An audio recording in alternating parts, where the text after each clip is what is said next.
প্রতিটা ডিমে যদি 1 টাকা করে লাভ করে, এখানে যেটা আমাদের অবজারভেশনে আমরা দেখেছি, 1 লক্ষ ডিম যদি বিক্রি করে তাহলে 1 লক্ষ টাকা লাভ প্রতি রাত্রে, এবং সেটা 2 থেকে 3 ঘন্টার মধ্যে ঘটনা ঘটছে। যে একই ডিম 3 বার হাত বদল হচ্ছে, একটা ভ্যানেই ডিম থাকছে, শুধু কাগজ পরিবর্তন হচ্ছে, কাগজ পরিবর্তনের মাধ্যমে 3 বার দাম পরিবর্তন হচ্ছে, অথচ ডিমের জায়গায় রয়েছে। SMS এর মাধ্যমে গোটা বাংলাদেশ ছড়িয়ে দেওয়া হচ্ছে এই একই SMS। এবং স্যার যেমনটি বললেন, এই তথ্যটা এখানেও আমরা পেয়েছি স্যার, যে এই গাউরান বাজার থেকে কে বা কারা, স্পেশালি অবশ্যই সমিতি থেকে যাচ্ছে এটি, এই SMS এর মাধ্যমে গোটা বাংলাদেশ 64 জেলায় SMS ছড়িয়ে দেওয়া হচ্ছে এবং SMS এর মাধ্যমে মূল্য নির্ধারণ করা হচ্ছে। ফলে এখানে কোনো কম্পিটিশন থাকছে না। 2-1টি প্রতিষ্ঠানে আমরা তদারকি করতে যাওয়ার পর বাকি যে দোকানগুলো ছিল, আড়ত ছিল, অনেক আড়ত সেখানে সবগুলো বন্ধ করে তারা অন্য জায়গায় চলে যাবে। তার মানে তাদের ভিতর সবার ভিতরেই সমস্যা রয়েছে। এর ক্ষেত্রে একই রকমের ম্যাপাস দিয়ে এই ডিমের দামগুলো বৃদ্ধি করা হচ্ছে। সেই বিষয়গুলো চলে আসছে আমাদের নজরদারিতে। কিছু কিছু প্রতিষ্ঠানে মূল্য তালিকাই দেওয়া নেই, তারা তাহলে কিভাবে বিক্রি করছে? ইচ্ছা মতো দাম বাড়িয়ে দিয়ে বিক্রি করছে।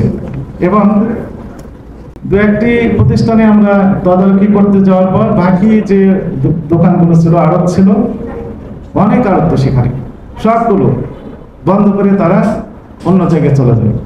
তার মানে তাদের ভিতর সবার ভিতরেই সমস্যা রয়েছে।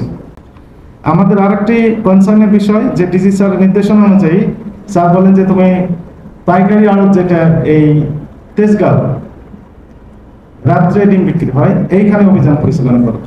স্যার নির্দেশনা ঠিক পরের দিন ভোর 5টায় আমরা অভিযান পরিচালনা করলাম এইখানে এসে যেটি আমরা দেখলাম যে কাপ্তান বাজারের যে সমস্যাগুলো আমরা পেলাম, ভোক্তা অধিকার বিরোধী কার্যক্রম, সেই একই রকম কার্যক্রম এখানে পরিচালনা করা হচ্ছে।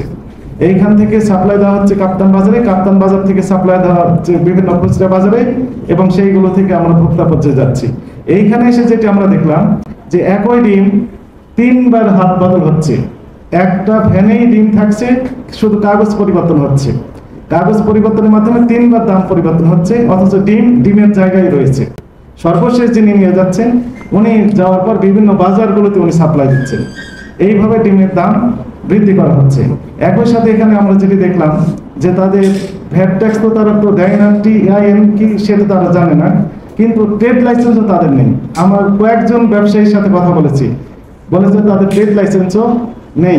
তাহলে ব্যবসা কিভাবে করে, কার কাছে তাদের জবাবদিহিতা আছে কিনা সেই বিষয়ে তারা জানে না।